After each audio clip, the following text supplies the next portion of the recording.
por favor, no es el texto que vamos a estudiar. Todos sabemos que los días miércoles estamos estudiando la primera carta a Juan. Pero vamos, por favor, a Mateo capítulo 25. Mateo capítulo 25. Ahora, de seguro ustedes saben que Mateo capítulo 24 y Mateo capítulo 25 es lo que se conoce como el discurso escatológico que da nuestro Señor Jesucristo. Y en torno a ese discurso escatológico vamos a leer del versículo 31 al 46, donde el Señor Jesucristo da una muestra, una revelación de cómo será el juicio eterno. Lo que encontramos allí no es algo de parábola ni es algo metafórico. Los pasajes anteriores se enfocan en parábolas y en algo metafórico, pero en ese pasaje, en esto que vamos a leer, se enfoca en una revelación de cómo será el juicio de parte del Señor. Versículo 31 en adelante vamos a leer. Dice: cuando el Hijo del Hombre venga en su gloria y todos los santos ángeles con él, entonces se sentará en su trono de gloria y serán reunidas delante de él todas las naciones, y apartará los unos de los otros, como aparta el pastor las ovejas de los cabritos. Y pondrá las ovejas a su derecha y los cabritos a su izquierda. Entonces el rey dirá a los de su derecha: venid, benditos de mi Padre, heredad el reino preparado para vosotros desde la fundación del mundo. Porque tuve hambre y me diste de comer, tuve sed y me diste de beber, fui forastero y me recogisteis, estuve desnudo y me cubristeis, enfermo y me visitasteis, en la cárcel y vinisteis a mí. Entonces los justos le responderán diciendo: Señor, ¿cuándo te vimos hambriento y te sustentamos, o sediento y te dimos de beber? ¿Y cuando te vimos forastero y te recogimos, o desnudo y te cubrimos? ¿O cuando te vimos enfermo o en la cárcel y vinimos a ti? Y respondiendo el rey les dirá: de cierto os digo que cuando lo hiciste a uno de estos mis hermanos más pequeños, a mí me lo hiciste. Entonces dirá también a los de la izquierda: apartados de mí, malditos, al fuego eterno preparado para el diablo y sus ángeles. Porque tuve hambre y no me diste de comer, tuve sed y no me diste de beber, fui forastero y no me recogiste, estuve desnudo y no me cubriste, enfermo y en la cárcel y no me visitaste. Entonces también ellos le respondieron diciendo: Señor, ¿cuándo te vimos hambriento, sediento, forastero, desnudo, enfermo o en la cárcel y no te servimos? Entonces le responderá diciendo: de cierto os digo que en cuanto no lo hiciste a uno de estos más pequeños, tampoco a mí lo hiciste. E irán estos al castigo eterno y los justos a la vida eterna.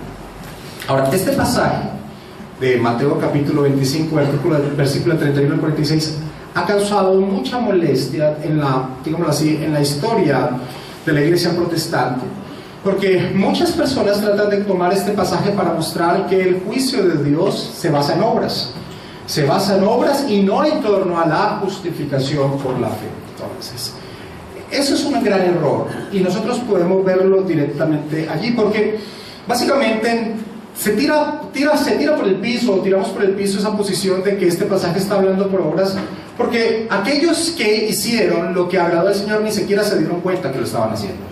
Nunca tuvieron en mente estar haciendo algo para agradar al Señor. Es más, se sorprendieron cuando el Señor los alabó. Y lo mismo los otros personajes. Así que aquí no está hablando de obras, pero aquí sí está hablando este pasaje, y es una verdad y es una realidad en torno al principio que rige todas las Escrituras. Si yo les hago la pregunta a ustedes: ¿cuál es el resumen de la ley y los profetas? ¿Qué respondemos nosotros? Amar a Dios sobre todas las cosas, y esto es amar al prójimo. Así que claramente lo que se está mostrando aquí, y ese es el énfasis que tiene este pasaje, no son obras para tratar de ganar la salvación, sino que son los frutos de una verdadera conversión, los frutos del amor al prójimo. Ese es el resumen de toda la ley. El apóstol Pablo y muchos otros pasajes hacen ese resumen de la ley. Gálatas 5:14 dicen: porque toda la ley en esta sola palabra se cumple: amarás a tu prójimo como a ti mismo. El mismo Señor Jesucristo, y quiero que me acompañen a Juan capítulo 13 versículo 35, enseñó que la muestra de quién era un verdadero discípulo no es el corte de pelo, no es la forma en que nos vestimos, no es la forma en que nos expresamos, no es el pescadito en el carro, no es los santurrones que nos veamos, no es lo teológico que sepamos. La verdadera muestra de un verdadero discípulo del Señor es, según el Señor Jesucristo, Juan 13:35, En esto conocerán todos que sois mis discípulos si tuvierais amor los unos con los otros. Los unos con los otros. ¿Por qué amamos? Es la pregunta con que quiero iniciar en esta noche. ¿Por qué amamos? Alguien puede responder porque Dios lo exige. Alguien puede responder porque Dios lo exige. Parecería una respuesta muy santa. Pero, ¿qué tipo de amor es aquel que se da por exigencia? Eso no es amor. El amor que se da por una exigencia realmente no es un amor verdadero. Las exigencias no crean ni devoción, ni servicio, ni adoración. Así que la respuesta a por qué amamos, porque Dios lo exige, no es la respuesta correcta. Nosotros amamos porque del discípulo de Cristo debe surgir naturalmente amar a los hermanos. Una vida de amor es básicamente la muestra de ser un discípulo del Señor Jesucristo. Así que cuando leemos Mateo 25 y vemos que claramente el juicio se basa sobre una respuesta de amor hacia los demás, no es algo en contra de todo el resto de la expresión escritural, sino que es la muestra precisamente de la verdad escritural, porque el amor es la muestra de ser un discípulo del Señor Jesucristo. Juan, y principalmente su primera carta, Juan, tiene como característica hablar de este tema. Llevamos aproximadamente unas 14 enseñanzas en torno al Evangelio de Juan, y vamos a ver la quinta enseñanza en torno al amor, de primera de Juan, y vamos a ver la quinta enseñanza en torno al amor. O sea que claramente Juan tiene un gran interés en torno a este tema del amor. Ahora, todos conocemos que a Juan le dicen el apóstol del amor, ¿no? Pero no podemos caer en el concepto rosa de que Juan está hablando de un amor sentimental, de poético, espurio, sino que Juan está hablando del peso de lo que significa verdaderamente el amor de Dios. ¿Y en qué contexto? Y tengo que hablar del contexto porque hace tiempo no predicamos de la primera carta a Juan. ¿En qué contexto Juan escribe esta primera carta? En el contexto de que la iglesia de Éfeso principalmente estaba corriendo el peligro de estar siendo dividida por falsos maestros que habían traído falsas enseñanzas, y la iglesia se había dividido y el amor entre los hermanos en específico se estaba resquebrajando. Así que cuando Juan hace un énfasis en toda esta primera epístola en torno al amor, y esta es la quinta enseñanza en torno a esta corta epístola en torno al amor, es porque tiene un interés especial de que los creyentes entiendan que las bases de sus relaciones es el amor los unos por los otros, así como Cristo nos ha amado.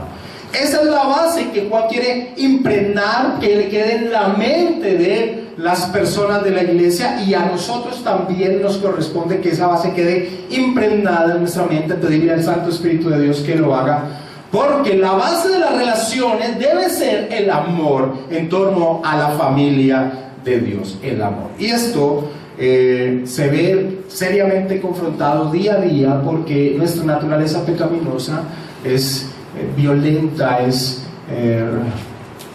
llena de ganas de confrontar, y aún dentro de la comunidad cristiana se ven roces que no pueden permitirse, sino que la base de la coinonía de la iglesia cristiana, de las relaciones, es el amor, es el amor. Juan ya lo ha expresado y quiero que vayamos, hacemos un pequeño resumen en torno a que aquel que no expresa el amor realmente es alguien que se muestra que no es de Dios, y esto trataba de ello, el de mostrar la falsedad de esos falsos maestros. Primera de Juan capítulo 2 versículo 9, ya hemos estudiado estos pasajes, dice: el que dice que está en luz y aborrece a su hermano está todavía en tinieblas. Realmente estos falsos maestros, especialmente que los hemos llamado maestros de un incipiente gnosticismo, ellos trataban de decir que tenían mucho conocimiento, de que tenían una relación con Dios especial, que tenían un conocimiento que no conocían los demás, que ellos lo podían revelar,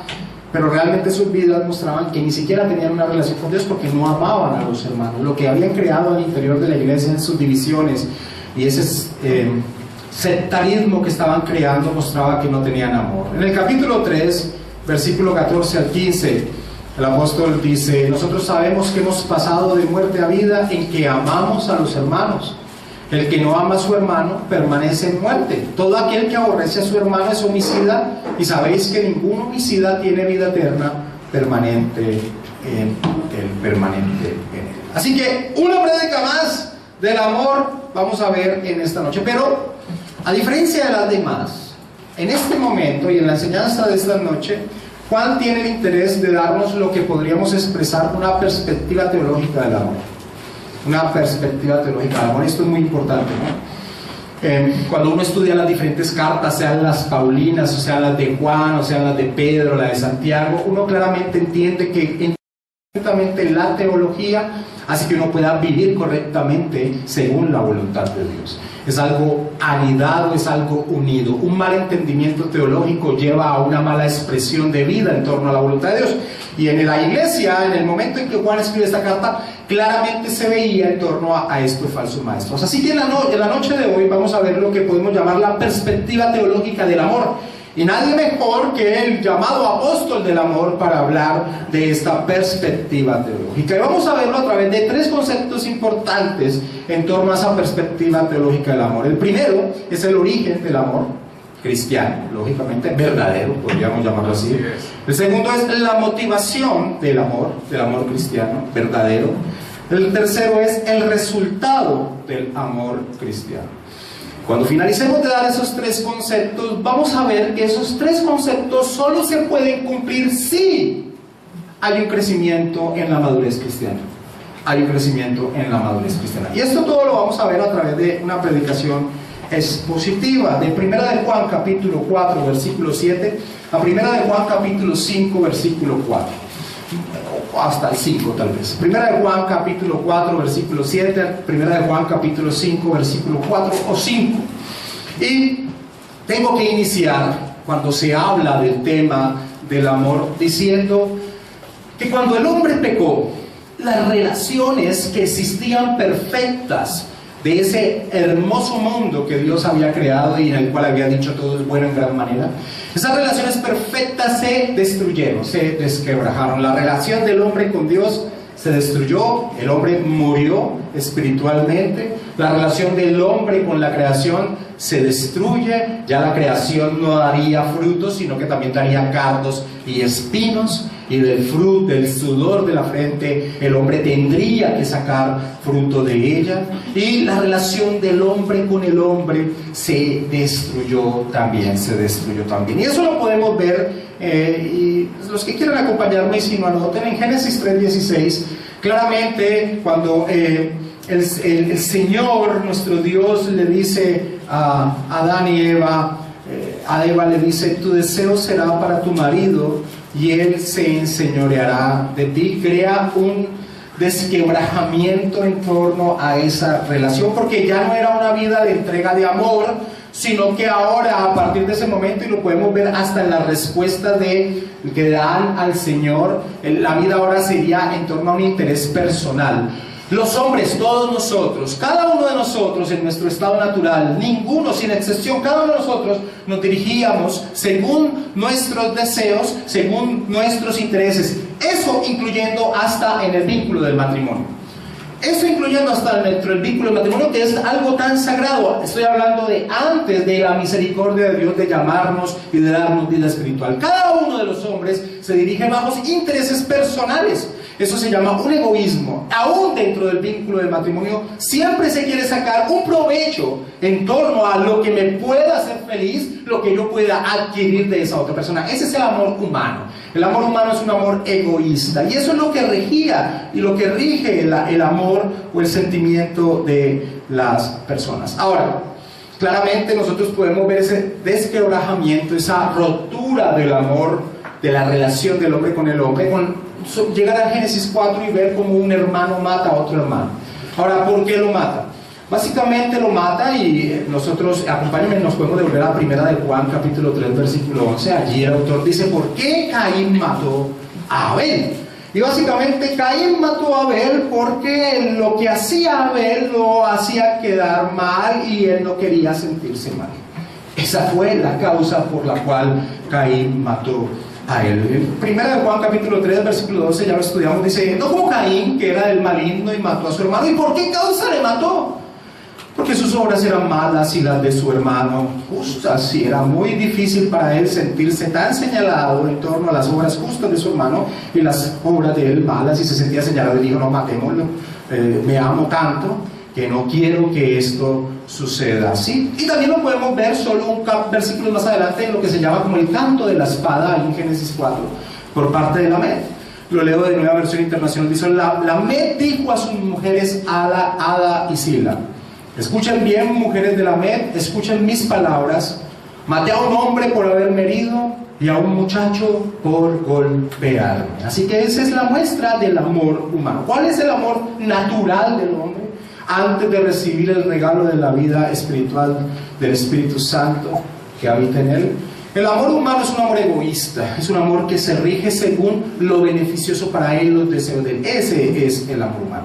Así que, cuando hablamos del amor que la Biblia expone, que el apóstol Juan va a exponer, lo primero que tenemos que entender es que es un amor que no surge naturalmente del hombre. Que no surge naturalmente del hombre. Cuando el Señor nos da vida espiritual, nuestra naturaleza pecaminosa no desaparece. Por eso, en medio de las iglesias cristianas también se presentan rencillas y no deberían presentarse. Pero debe entenderse que no es algo natural lo que va a ser expuesto aquí, pero sí es algo que el hombre redimido por el Señor, nacido por el Espíritu Santo de Dios, puede aferrarse y tomar y experimentar y crecer y vivir y darle gloria a Dios. Que al final de cuentas, todo el resumen de cada prédica debe terminar diciendo: darle gloria a Dios es el propósito de cada aspecto de nuestra vida. Entonces, lo primero que, dentro de esta perspectiva teológica que vamos a ver que el apóstol Juan da en torno al amor, lo primero que tenemos que decir es que Juan va a arrancar diciendo por qué podemos amar. Y es importante arrancar diciendo por qué podemos amar. Ahora, estos tres puntos que vamos a ver de la perspectiva teológica que da Juan claramente tienen la intención de cimentar a la iglesia que estaba siendo atacada, pero también de mostrar una vez más, y esa ha sido la intención de toda la carta, de mostrar que esos falsos maestros no eran cristianos, porque ninguno de estos tres puntos pueden ellos cumplirlos, y la muestra era la vida que ellos llevaban. Ahora, tengo que arrancar con la misma exposición que hice la última vez que entré a la carta de Juan, y es el origen del amor. Versículo 7 de primera de Juan, capítulo 4, hasta el versículo 8. Dice: amados, amémonos unos a otros, porque el amor es de Dios. Todo aquel que ama es nacido de Dios y conoce a Dios.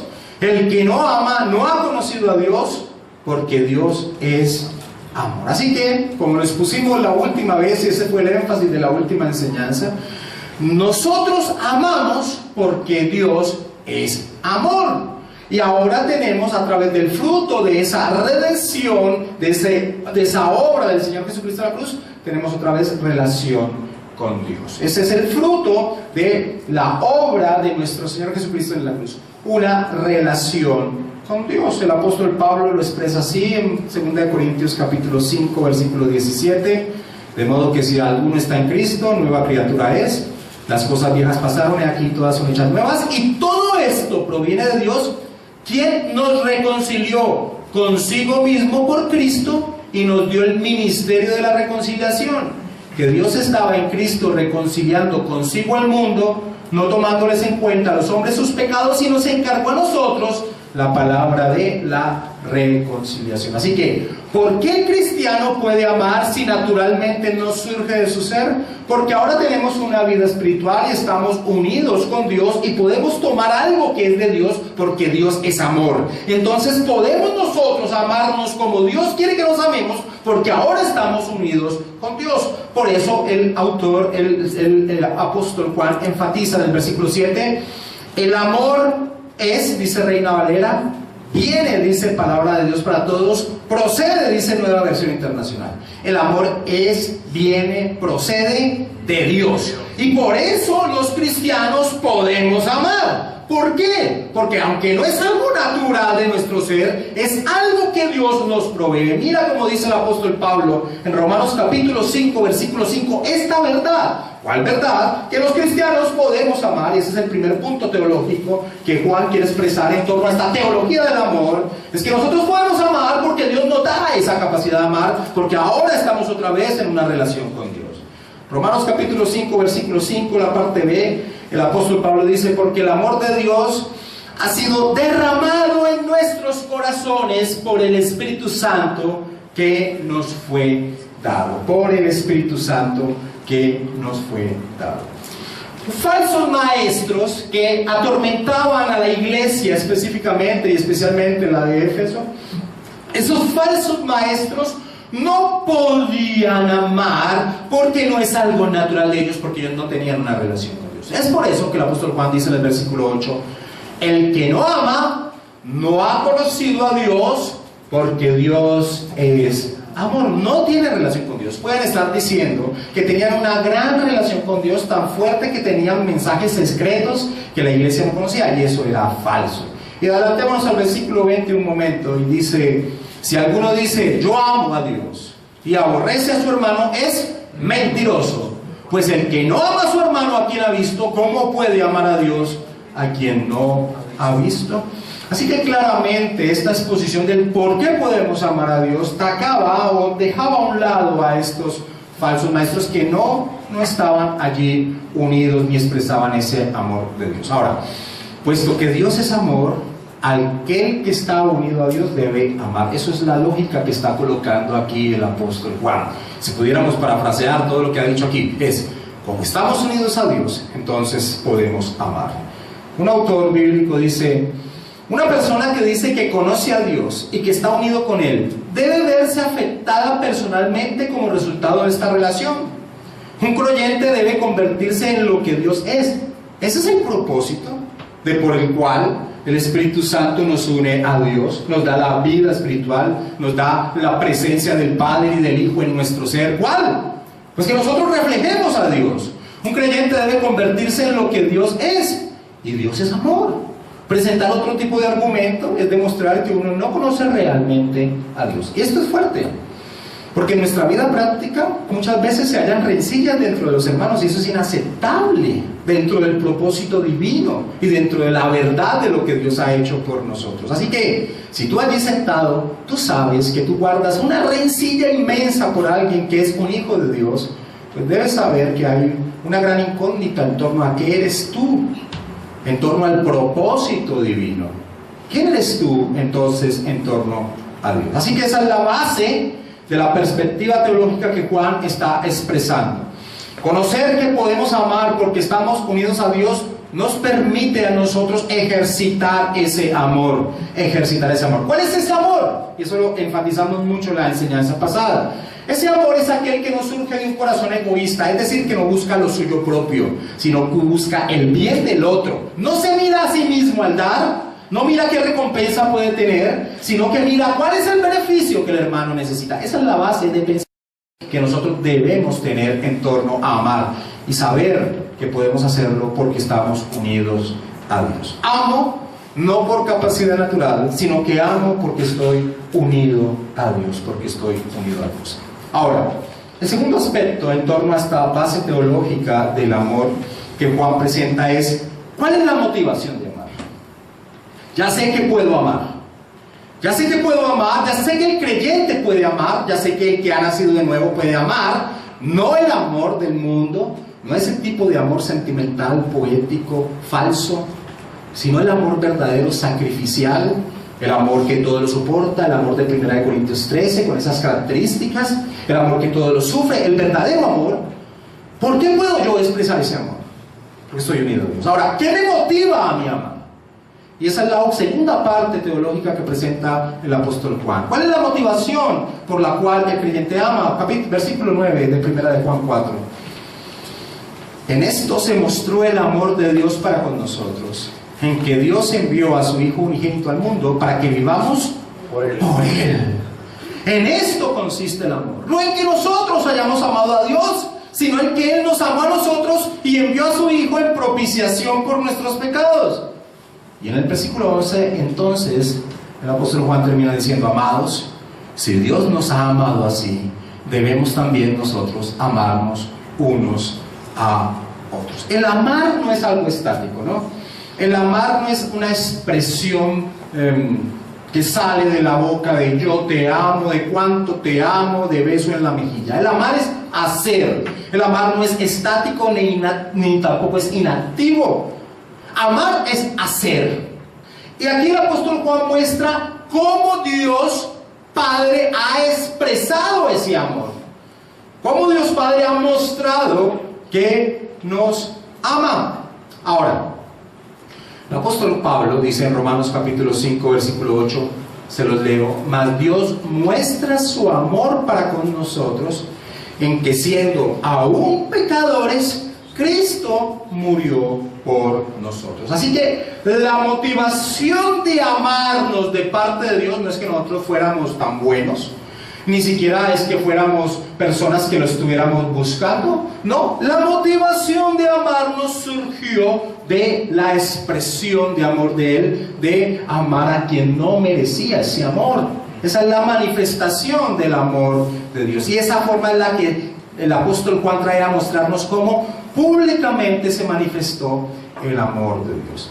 Alguien podría preguntar: ¿cómo Dios puede perdonar a los pecadores y al mismo tiempo ser consistente con su naturaleza santa?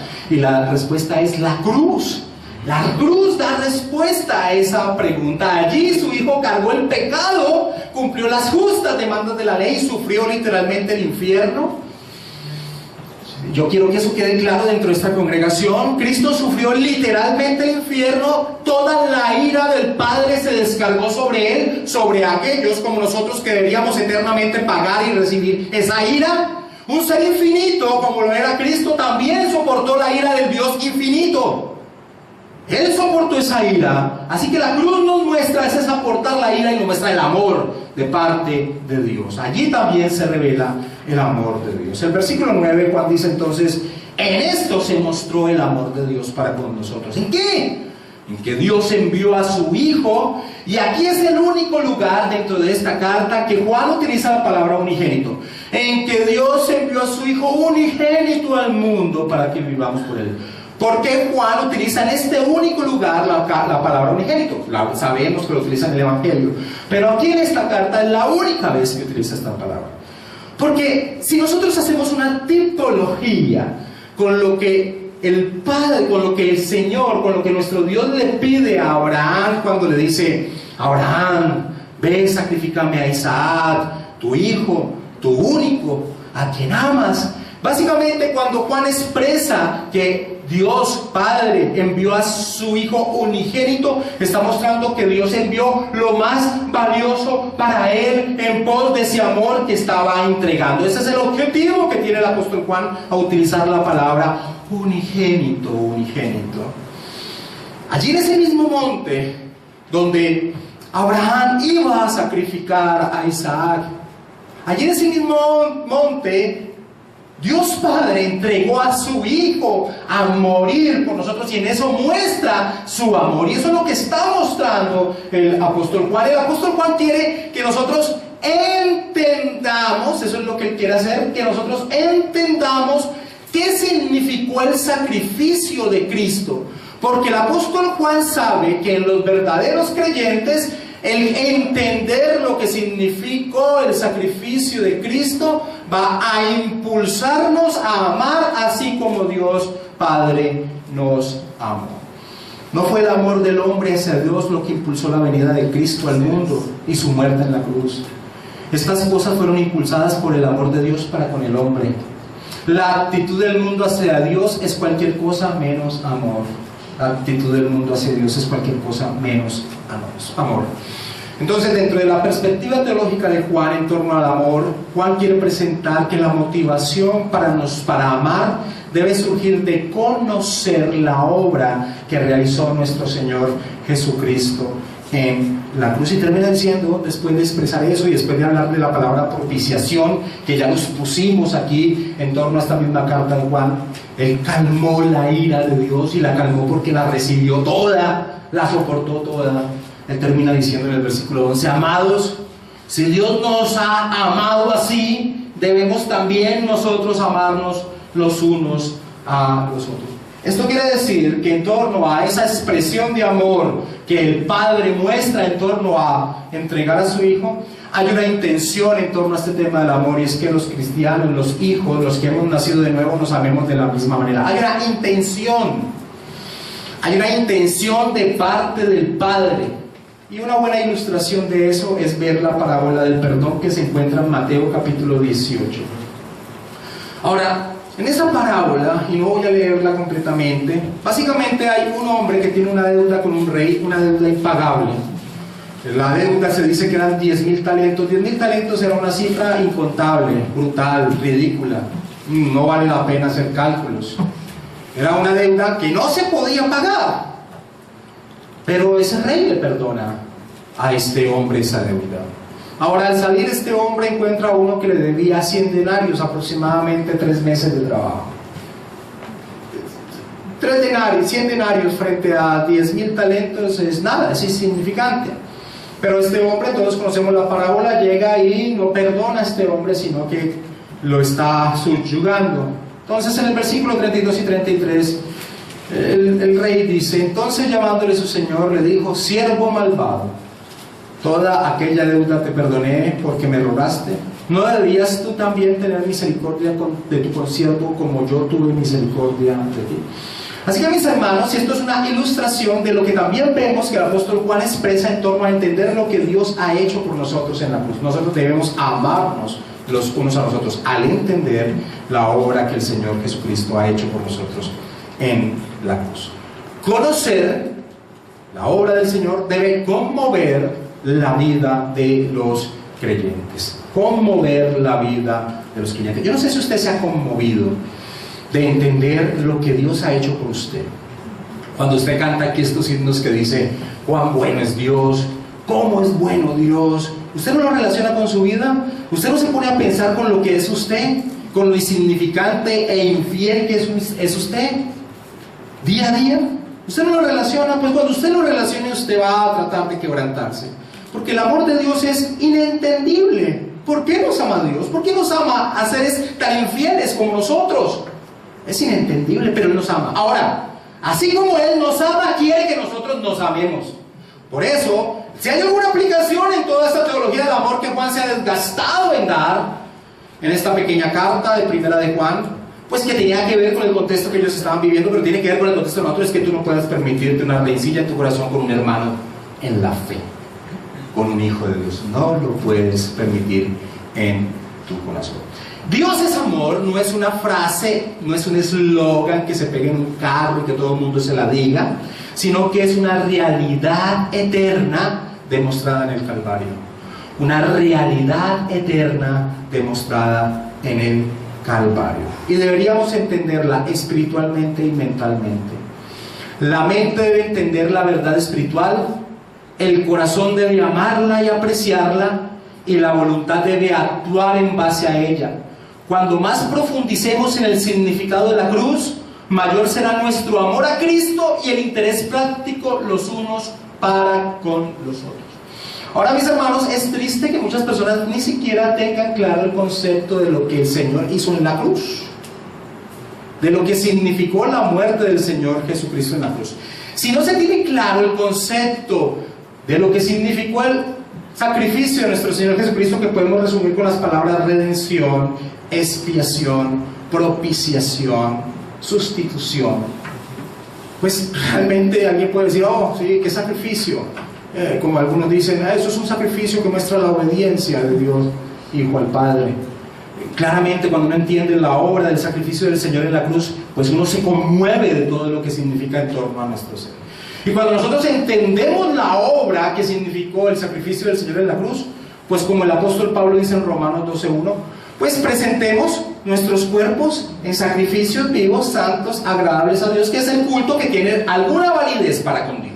Es una vida entregada totalmente a Dios. Así que a la pregunta: ¿qué nos motiva a amar?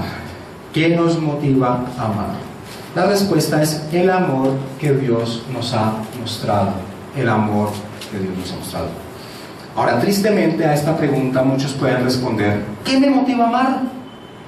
Lo que me motiva a amar, alguien puede responder, es que Dios en su palabra dice que yo debo amar a mi hermano. Equivocado. No, ese no puede ser la motivación tuya a amar, porque básicamente la posición es, ok, yo entiendo que Dios dice que yo debo amar al hermano, y si no lo hago, entonces estoy desobedeciendo a Dios, y si desobedezco a Dios, Dios va a traer consecuencias a mi vida. En final de cuentas, ¿por qué estás motivado para amar a Dios? Por un interés personal, y no debe ser ese el aspecto en torno a toda la voluntad de Dios, porque volvemos y caemos en el mismo principio del amor egoísta del hombre. Sí, que ¿por qué amamos a Dios? Porque entendemos lo que el Señor ha hecho por nosotros. Es una muestra de amor hacia Dios que se refleja en el amar al hermano. Es una muestra de amor hacia Dios que se demuestra en amar al hermano. Ahora, primer aspecto, entonces, ¿por qué podemos amar? Porque estamos unidos a Dios. ¿Por qué nos motiva a amar? Nos motiva a amar entender la obra del Señor en la cruz por nosotros. Y tercero, el resultado de amar, el resultado de amar. Ahora, hay algo en poner en práctica, en experimentar y amar. Hay algo maravilloso en el experimento. Usted se ha dado esa oportunidad de experimentar amar como el Señor quiere que ame. Dese esa oportunidad. Hay algo maravilloso en experimentar amar. Alguien dijo que nosotros no somos solamente espectadores de el recorrido de la salvación del hombre, sino que nosotros somos participantes del gran drama del amor de Dios. Dios nos ha dado esa capacidad de ser participantes de ese gran drama del amor de Dios. Y básicamente es darnos la oportunidad de que nosotros amemos como Dios quiere que amemos.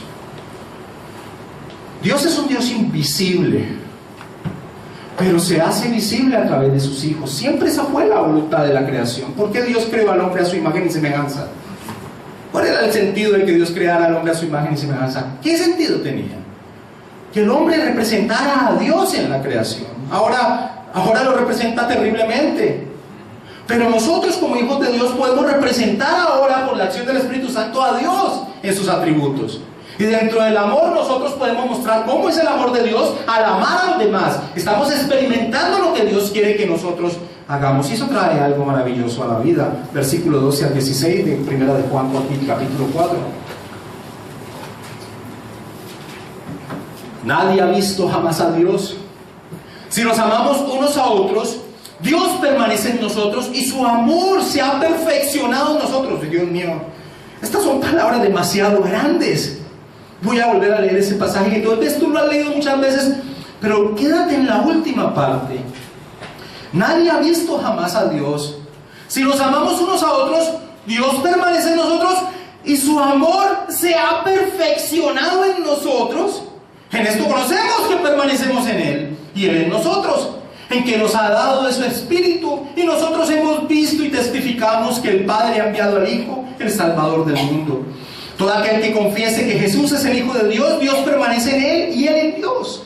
Y nosotros hemos conocido y creído el amor que Dios tiene para con nosotros. Dios es amor, y el que permanece en amor permanece en Dios y Dios en Él. Ahora, así como en Juan 15, que estudiamos hace poco, se repite una palabra, aquí se repite la misma palabra, permanecer. En estos pocos versículos, 5 veces el apóstol Juan, una vez más dentro de su punto teológico, nos muestra la necesidad de permanecer en Cristo, de permanecer para poder reflejar el amor de Dios. El versículo 13 dice: en esto conocemos que permanecemos en Él y Él en nosotros, en que nos ha dado su Espíritu. Podemos permanecer en el Señor por la acción del Espíritu Santo de Dios. Así como en el Evangelio, cuando estudiamos el capítulo 13 y 14, que nos hablaba de la promesa, en el 14, la promesa de la venida del Espíritu Santo. Por eso el Señor Jesucristo en el capítulo 15 puede hablar de que el cristiano debe permanecer en Él. Pues aquí de la misma manera, si nosotros queremos mostrar el amor de Dios, ¿qué tenemos que hacer? Permanecer en Él. ¿Y qué significa permanecer en Él? Permanecer en Él es crecer cada vez más unido a Él, a su imagen y semejanza. De esa manera tú vas a poder mostrar el amor de Dios. No es un esfuerzo, no es que tú salgas de aquí diciendo, ok, ya entendí que debo mostrar el amor de Dios, entonces ¿cómo lo muestro? No, pero una entrega sacrificial. Y tú lo puedes hacer 1, 2 veces, 3 veces, pero a la semana ya no lo vas a hacer. Porque no es tu capacidad. A la semana vas a decir, esto es imposible para mí, estoy actuando hipócritamente, y es verdad. Porque la única manera de nosotros poder expresar el amor que Dios quiere que expresemos no son con esfuerzos humanos, sino que es a través de permanecer en Él. Una vez más, permanecer en Él. Permanecer en Él nos permite poco a poco irnos convirtiendo en la imagen del Señor, y claramente entonces podemos expresar el amor que Dios quiere que nos expresemos. El versículo 12 dice: si nos amamos unos a otros, Dios permanece en nosotros y su amor se ha perfeccionado en nosotros. Eso es maravilloso, eso es una promesa grande, hermosa. La permanencia nos va a permitir perfeccionar ese amor imperfecto de nosotros y poder crecer en el amor perfecto de Dios. Un hombre, un inglés, un predicador conocido, presbiteriano, llamado Campbell Morgan. Él tenía 5 hijos, Campbell Morgan. Sus 5 hijos predicadores. Una vez en la sala, él y sus 5 hijos reunidos, llegó una visita y le preguntaron: ¿cuál de ustedes 6 es el mejor predicador? ¿Cuál de ustedes 6 es el mejor predicador? Unánimemente los 6 contestaron: mamá. Mamá es el mejor predicador de nosotros. La señora nunca había predicado, pero su vida era una prédica del amor de Dios constante. Su vida era una prédica del amor de Dios. Nosotros, los hombres, no pueden ver a Dios porque Dios es un ser invisible, pero puede vernos, o puede ver el amor de Dios a través de la expresión de amor de sus hijos, si Él quiere que sea así. Ese es el objetivo que tiene Dios con compartir con nosotros esos atributos comunicables que Él nos da, y uno de ellos es el amor, es el amor. Ahora, tristemente nosotros queremos hacer lo siguiente: nosotros queremos presentarle el Evangelio al mundo, pero el mundo no ve a Dios en nosotros. Nosotros queremos presentarle el Evangelio a las personas, mostrarle que la única manera de ser salvos es a través de confiar en la persona del Señor Jesucristo. Pero nosotros primero tenemos que reflejar realmente a Dios en nuestro ser para poder que esas personas acepten ese Evangelio. Ese es un error que todos cometemos, fallamos inmensamente. Así que antes de dar a conocer las buenas nuevas, ¿cuál es la mejor expresión de amor? Dar a conocer las buenas nuevas. Yo puedo hacerle mucho favor a mi vecino. Yo puedo ayudar a cambiarle la llanta al carro, regarle el jardín, barrerle todos los días. Pero si yo no le presento el Evangelio, yo odio a mi vecino. Porque a mí lo que estoy diciendo es: a mí no me importa qué va a pasar con su ser eterno cuando muera. Me tiene sin cuidado. Esa es la verdad. Así que no hay mejor forma de expresar el amor que presentando el Evangelio. Pero al presentar el Evangelio, nosotros primero hemos debido haber podido mostrar a Dios en nuestro ser, en nuestra relación. El versículo 13 al 15 de Juan 4: en esto conocemos que permanecemos en Él y Él en nosotros, en que nos ha dado su Espíritu, y nosotros hemos visto y testificamos que el Padre ha enviado al Hijo, el Salvador del mundo. Todo aquel que confiese que Jesús es el Hijo de Dios, Dios permanece en Él y Él en Dios. Ese es el mayor regalo que uno puede dar, una mayor muestra de amor, pero tiene una base, y la base es lo que somos nosotros al presentar ese mensaje. Así que amar hace a Dios tangible, podríamos decirlo así, para aquel que no lo ve. Aún dentro de los creyentes, un creyente escribió lo siguiente: cuando otro cristiano o el cuerpo de Cristo me ama, lo cual es algo sobrenatural, lógico, no surge naturalmente, obtengo una renovada visión del amor de Dios que obra a mi favor a través de ellos. Ahora, hay algo que es crítico. Si en la congregación local, pequeña, no se expresa el amor de Dios, estamos perdidos, no estamos haciendo nada. Si aquí, en este caso, en esta congregación, no se expresa verdaderamente el amor de Dios, si no podemos expresarlo aquí, ¿qué estamos haciendo? Ahora, hay algo maravilloso en torno a esta oposición de Juan. Uno de los propósitos de la carta de Juan es fortalecer la fe de aquellos que recibían la carta, porque estaban muy temerosos de si realmente ellos eran creyentes, de si realmente ellos eran discípulos del Señor. Una de las maravillas que tiene el poder expresar el amor de Dios es darle una seguridad a nuestro ser. Sí, yo soy un hijo de Dios. Sí, yo le pertenezco a Dios. Sí, yo soy un discípulo de Dios. Porque si lo que estoy haciendo surge de mi ser, no es naturalmente, sino que viene de Dios. Eso es algo maravilloso, versículo 14 al 16. Así que la expresión del amor trae en últimas una seguridad de quiénes somos nosotros como hijos de Dios. Y ese es un aspecto muy importante en el contexto de esta carta. Y es un aspecto muy importante en torno a nuestra vida, la seguridad de quiénes somos nosotros. Primera de Juan 4, 14 al 16. Y nosotros hemos visto y testificamos que el Padre ha enviado al Hijo, el Salvador del mundo. Todo aquel que confiese que Jesús es el Hijo de Dios, Dios permanece en él y él en Dios. Y nosotros hemos conocido y creído el amor que Dios tiene para con nosotros.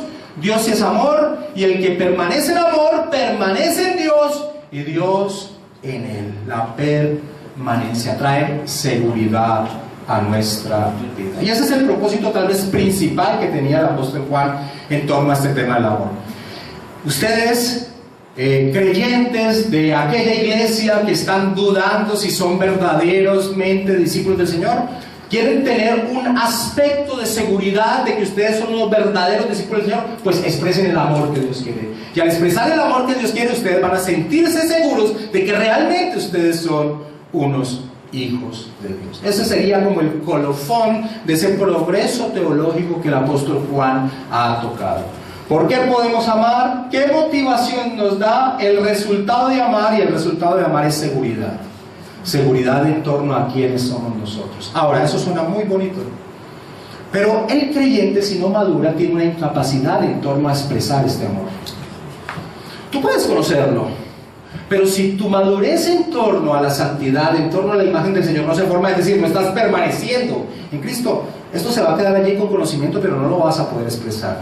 Así que lo que entra a tocar ahora el apóstol Juan, en lo que sigue de este estudio, es mostrar que la madurez es necesaria en torno a esa expresión. Y eso se da solo permaneciendo. Versículo 17 al 19. Y básicamente lo que vamos a presentar aquí son muestras de cómo tú puedes saber que estás madurando en el amor de Dios. Muestras de cómo tú puedes saber, una autoevaluación de cómo tú puedes saber que estás madurando en torno al amor de Dios. Antes de empezar, ¿sí se entiende la importancia de amar? ¿Cuál es la importancia de amar? Primero que todo, que vamos a sembrar una seguridad en nuestro ser en torno a que somos hijos de Dios plenamente. Seguro vamos a recibir las gloriosas sensaciones también de lo que significa amar al otro. Versículo 17 al 19. El apóstol Juan sigue diciendo: en esto se ha perfeccionado el amor en nosotros. ¿Para qué?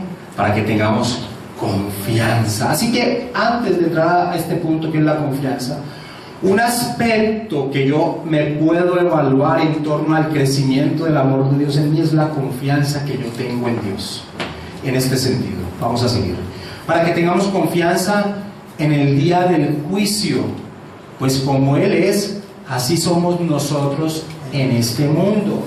En el amor, ¿qué pasa? No hay temor. Sino que el perfecto amor echa fuera el temor, porque el temor lleva en sí castigo, de donde el que teme no ha sido perfeccionado en el amor. Nosotros le amamos a Él porque Él nos amó primero. Ojo, esto es muy importante. ¿Por qué? Estos pasajes, esto que acabamos de leer, se enfatiza que personas, aún creyentes, temen al día del juicio. Aquí está diciendo, para que tengamos confianza en el día de ¿qué? Del juicio. Ahora, ¿cómo un cristiano puede llegar a temer al día del juicio? ¿Cómo un cristiano puede expresar temor en torno al castigo que pudiese recibir en el día del juicio? La respuesta es porque no ha entendido el amor que Dios ha dado a él. Y así existen muchos cristianos. Muchos cristianos están en la gran incógnita de si caen de su salvación, si deben mantenerse en su salvación, si de lo que hagan o no hagan depende su salvación. Eso es terrible. Es una vida absurda y es una vida terrible. Así que una muestra de inmadurez en torno a el amor de Dios es vivir con temor y con pensamientos de que de pronto voy a caer y voy a recibir castigo y no voy a ser salvo. ¿Sí entienden el aspecto? La muestra de madurez espiritual, del crecimiento del amor de Dios, de ese perfeccionamiento del amor, es una total confianza en Dios. ¿Por qué? Porque ha entendido que la obra de salvación es un regalo divino. Es esa muestra de amor que no depende de uno. Esa es la muestra que Él ha expresado, y por eso no tenemos es que no depende de mí. Si fuera por mí, yo nunca hubiese sido salvo, ni nunca me hubiera podido mantener. Si fuese el concepto arminiano de la salvación, hoy me salvé y al segundo caí, al segundo me perdí, soy un desgraciado. Y eso es una muestra. Y si hay personas aquí que tienen ese temor aún en sus corazones, eso es una muestra de lo infantil que eres todavía en torno a la perfección del amor de Dios. En esto se ha perfeccionado el amor en nosotros para que tengamos confianza en el día del juicio, pues como Él es, así somos nosotros en este mundo. En el amor no hay temor, sino que el perfecto amor echa fuera el temor, porque el temor lleva en sí castigo, donde el que teme no ha sido perfeccionado en el amor. Nosotros le amamos a Él porque lo amamos claro. ¿De qué manera más clara la puede expresar Juan? Ok, nosotros si podemos amar a Dios, no creas que es por capacidad propia. Estoy parafraseando a Juan. No es por tu capacidad. Tú no puedes amar a Dios naturalmente. Tú lo aborreces. Tú quieres hacer tu voluntad. No te interesa la voluntad de Dios. Ahora, si ahora amas a Dios es porque Él te amó primero. Y si Él te amó primero, Él tiene un propósito con tu vida, como dice Filipenses 1:6. Aquel que comenzó la buena obra la llevará a perfección hasta el día de Cristo. Amén. Así es. Es una seguridad total en torno a quienes somos nosotros. Así que la inseguridad en torno a la salvación, y este es el punto, va a impedir que tú muestres realmente el amor de Dios hacia los demás. Y esta es la implicación. Las iglesias que enfatizan la necesidad de que el hombre gane su salvación están quitando un principio de base para que las personas puedan expresarse el verdadero amor que quiere Dios. Porque entonces el amor que ellos han visto de Dios es un amor incompleto. Gracias, Jesús, porque me diste la base para poder ser salvo, pero ahorita me toca a mí solo. Tú me diste la base, pero ahorita me toca a mí solo. Eso es un amor imperfecto. El amor perfecto es aquel que me amó y lo entregó todo y me creó toda una base en torno a mi salvación, de la cual no puedo yo caer. Juan capítulo 5, versículo 24. El apóstol Juan en el Evangelio expresa estas palabras del Señor. De cierto os digo, el que oye mi palabra y crea al que me envió, tiene vida eterna. Y vida eterna es una vida que inicia y no termina. No es una vida que inicia y que se acabó y vuelvo y inició y volvió y se acabó y volvió y inició y volvió y se acabó. No. Y no vendrá a condenación, mas ha pasado de muerte a vida. Ese es el amor de Dios. Esa es la base. Ahora, vuelvo y repito, de pronto soy incisivo en eso, pero no quiero que se pierda el punto. Una de las bases de que nosotros podamos amar como Dios quiere que amemos es entender plenamente el amor de Dios que sucedió en la cruz. Y aquel que entiende que no hubo una salvación plena y completa no ha entendido el amor de Dios en la cruz. Es decir, que está quitando la base por la cual puede llegar a amar a los demás como Dios quiere que nos amemos. El apóstol Pablo en Romanos 5, capítulo 10 dice: porque si siendo enemigos fuimos reconciliados con Dios por la muerte de su Hijo, mucho más, estando reconciliados, seremos salvos por su vida. Si Dios nos amó cuando estábamos fuera de su familia, cuando lo desobedecíamos y no nos importaba nada, pues ahora que somos sus hijos, mis hermanos, tenemos la plena seguridad de lo que el Señor ha hecho. ¿Quién nos separará del amor de Cristo? Tribulación, angustia, persecución, o hambre, desnudez, peligro, espada. Antes en todas estas cosas somos más que vencedores por medio de aquel que nos amó. Por lo cual estoy seguro de que ni la muerte, ni la vida, ni ángeles, ni principados, ni potestades, ni lo presente, ni lo porvenir, ni lo alto, ni lo profundo, ni ninguna otra cosa creada. Y seguiría Pablo, si se le viniera más a la mente, nos podrá separar del amor de Dios que es en Cristo Jesús, Señor nuestro. Entender el amor de Dios es una potencia para poder amar a los demás. Eso nos constriñe cada vez que nosotros profundizamos en esa insondable sabiduría de Dios.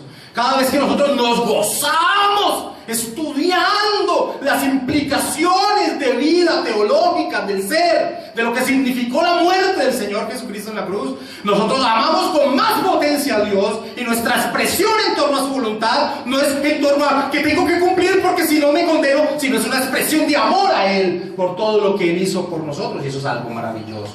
Esa es la voluntad de Dios, ese es el plan de Dios. Nosotros somos seres morales, nosotros no somos robots que tengamos que adorar a Dios a la fuerza, sino que Él ha creado la certeza e iluminación en nuestro ser de lo que Él ha ha hecho, lo cual nos motiva a amarlo. Así, eso es poderosísimo. Eso va en contra de cualquier fatalismo y mal entendimiento de lo que es la fe reformada. Perfeccionamiento es la palabra que utiliza Juan. Mis hermanos, porque eso es lo que sucede en la vida cristiana. Miren, cuando uno es un muerto espiritual, tú vives con miedo. El muerto espiritual puede reírse, pero el muerto espiritual vive con miedo porque en su interior sabe que hay un día, sabe en su interior, así lo niegue, que hay un día que tendrá que presentarse ante un juez soberano. Lo sabe. El ateo es ateo, y lo hemos dicho muchas veces, hasta que su hijo está enfermo de muerte. Allí el ateo se mete a un baño donde nadie lo vea y ora al Dios que ha negado a su ser. Allí se le acaba el ateo. Hay algo intrínseco dentro de su ser. Entonces, los muertos espirituales temen. Esa es su vida, es un terror. No entienden, no saben hacia qué deben dirigirse, pero temen. Ahora, cuando el Señor en su misericordia nos trae a sus pies, nosotros somos niños y nosotros seguimos relacionando hacer con el amor de Dios, el hacer con el amor de Dios. Y muchas personas se quedan en ese nivel de niños en torno al amor de Dios. Dios me ama porque yo hago lo que hago. No.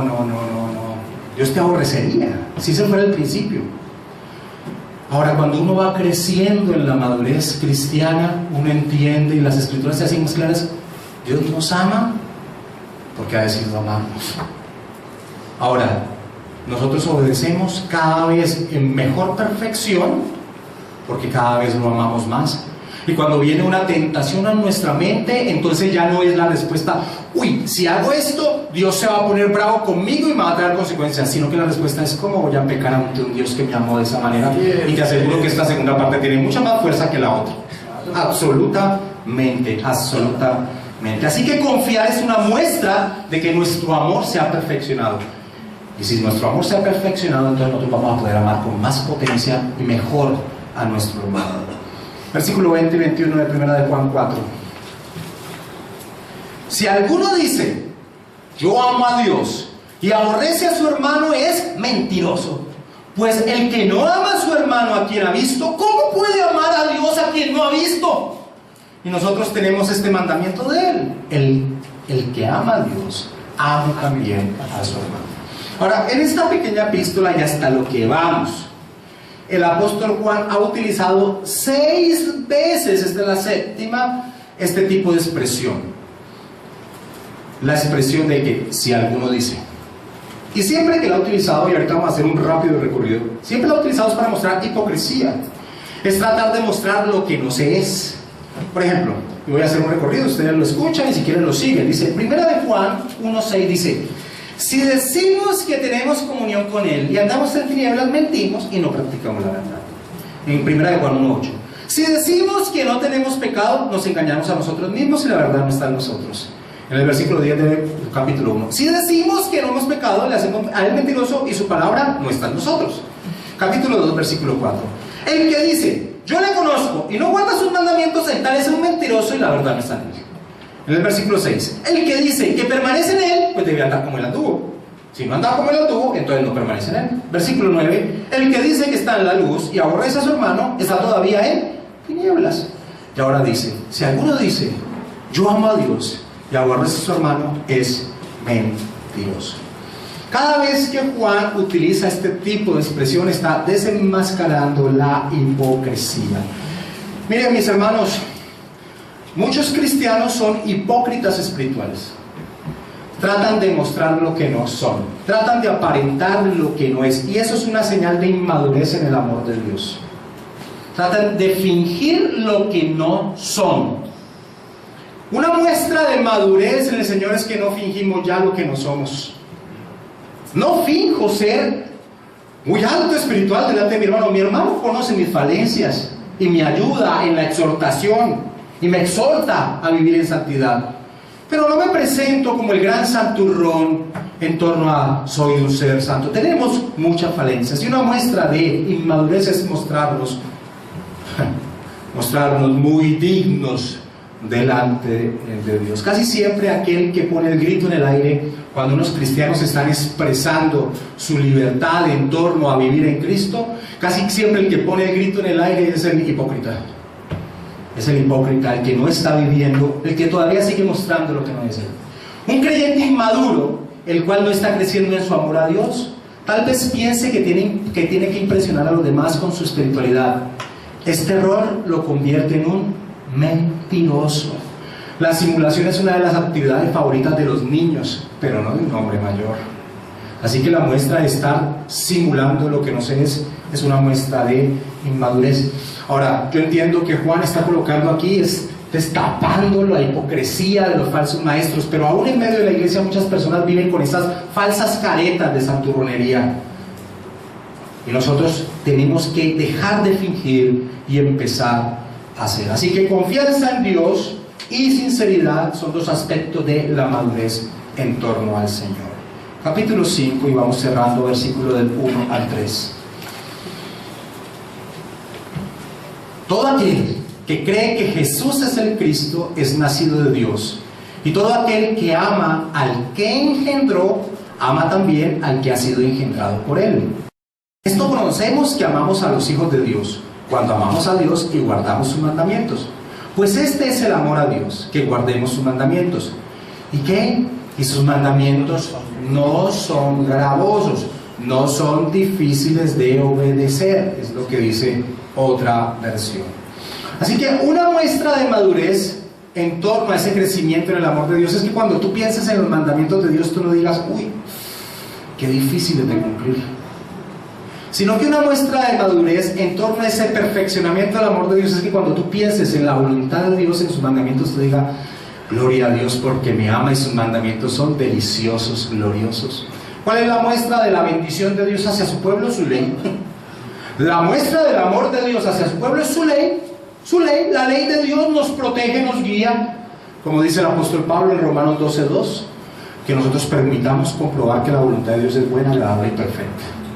Es buena, agradable y perfecta, es maravillosa. Así que una muestra de madurez es dejar de pensar en los mandamientos de Dios y decir, uy, pero Dios, qué difícil tus mandamientos, ay, qué difícil. No, es decir, Dios, gracias por tu ley. Porque como dice el Salmo 119, en todas esas expresiones que tiene el Salmo, dice, oh, cuánto amo yo tu ley, dice el salmista, todo el día ella es mi meditación. O, cuán dulces son a mi paladar tus palabras, más que la miel a mi boca. Eso es madurez espiritual. Pero el inmaduro espiritual dice, uy, no, qué difícil es soportar la ley de Dios. Eso es una muestra de que el amor de Dios no se ha perfeccionado de él. ¿Cuál es el secreto de la obediencia gozosa?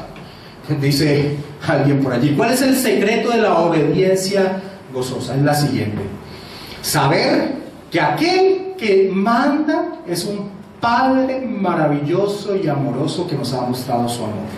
Así que la ley que Él manda es maravillosa y gozosa para nosotros. Los hijos de Dios somos una familia y la ley de Dios nos permite vivir en torno a esa familia de manera gozosa. Los hijos de Dios somos una familia. Nosotros nos llamamos hermanos no por jerga cristiana, es por una realidad tan fuerte que va más allá de la relación sanguínea. Si nosotros nos amamos y tenemos la ley por gozo, es porque entendemos que hacemos parte de su familia. El apóstol Juan dice, todo aquel que cree que Jesús es el Cristo, el versículo 1, es nacido de Dios, y todo aquel que ama al que engendró, ama también al que ha sido engendrado por Él. En esto conocemos que amamos a los hijos de Dios, cuando amamos a Dios y guardamos sus mandamientos. Pues este es el gran amor de Dios, que este es el amor a Dios, que guardemos sus mandamientos, y sus mandamientos no son gravosos. Hacemos parte de una familia y la ley de Dios nos permite vivir maravillosamente en torno a esa familia. Pecar es ir en contra de la familia de Dios. Y terminamos con el versículo 4. Porque todo lo que es nacido de Dios vence al mundo, y esta es la victoria que ha vencido al mundo, nuestra fe. Ahora, ¿en qué sentido? Primero que todo, ¿en fe en quién? El versículo 5 dice, ¿quién es el que vence al mundo? Sino el que cree que Jesús es el Hijo de Dios. Así que es fe en el Hijo de Dios, no fe en nuestra fe. Fe en el Hijo de Dios. Ahora, la fe que vence al mundo, ¿en qué sentido dentro de este contexto ha venido hablando? Pues nosotros hemos vencido la forma en que el mundo se relaciona, porque nosotros no nos relacionamos de esa misma manera, sino que amamos de una manera distinta. Somos distintos. Es la muestra de que somos discípulos del Señor Jesucristo. Y en ese sentido nosotros hemos vencido el mundo, porque las reglas de comportamiento no son guiadas por un mundo que no tiene en cuenta a Dios, sino que viene de parte de nuestro Señor. En ese sentido nosotros hemos vencido el mundo. Y quiero finalizar con una ilustración de un hecho histórico. Alejandro Magno se cuenta que en una de sus batallas observó a un soldado que estaba huyendo de la batalla, estaba escondiéndose, no acelerando el paso. Y Alejandro Magno se le acercó al soldado y le dijo: soldado, ¿cómo te llamas? Y él respondió: me llamo Alejandro. El general lo miró directamente a los ojos y le dijo con firmeza: soldado, ve y pelea o cámbiate de nombre. Ve y pelea o cámbiate de nombre. Mis hermanos, todos nosotros decimos ser cristianos. Pues vivamos como cristianos o dejemos de decir que somos cristianos, mis hermanos. Por causa del pueblo de Dios, mi nombre es blasfemado entre los gentiles, decía el apóstol Pablo. Así que empecemos a vivir realmente como cristianos. Vamos a orar.